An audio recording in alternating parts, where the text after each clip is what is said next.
afirmações, mostrar, eventualmente, possíveis contradições. Entendi. E qual foi o psicopata que você entrevistou que foi mais difícil, que realmente era um manipulador mestre, assim, um cara... Fernandinho Beiramar. Porque é um gênio, um cara altamente inteligente, pena que ele usa essa inteligência para um lado negativo da sociedade. Mas é uma pessoa que o tempo todo tenta manipular a entrevista. Eu lembro, por exemplo, que essa entrevista, eu fui lá para entrevistar o Ney da Rocinha, e eles estavam no mesmo presídio de segurança máxima lá de Rondônia. Quando ele ficou sabendo que eu ia entrevistar o rival dele, falou, não, então eu também quero dar a entrevista. No fim, o Ney acabou desistindo da entrevista. Mas o Fernandinho falou, quando foi começar a entrevista dele, falou, não, eu não vou mais fazer a entrevista. Aí eu falei, como é que eu faço para reverter essa situação? Falei assim, olha, para fazer essa entrevista é o seguinte, eu estou decepcionado, Fernandinho. Por quê? Porque eu achava que uma das suas principais características era uma frase que eu li que você falou, que a sua palavra não tem curva.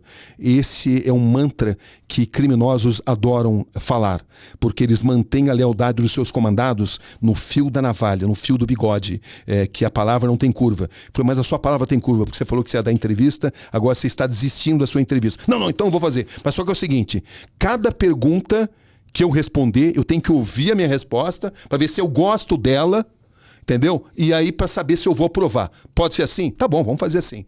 Aí eu combinei com muito cuidado com o meu cinegrafista que tudo que ele falasse, ele ia aplaudir. Mas isso com muito cuidado, né? Porque ele presta atenção em todos os gestos. Com muito cuidado eu consegui passar essa informação para o meu cinegrafista. Então tudo que ele falava, desde a primeira resposta, o cinegrafista, nossa, dava ok e ficava maravilhado. Realmente ele é envolvente, ele é muito inteligente, ele é uma pessoa muito inteligente. E ele dá respostas que te fazem pensar. E resultado, de cada resposta eu ter que voltar a gravação para ver se ele iria concordar, eu não precisei voltar absolutamente nada.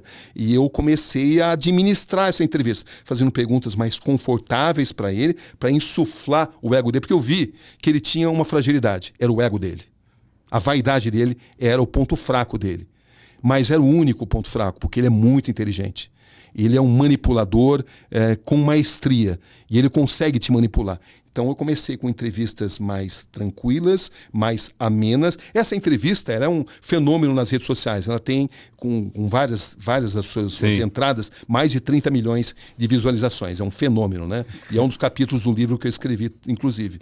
Mas foi um grande desafio, né? Porque a todo instante a entrevista corria risco.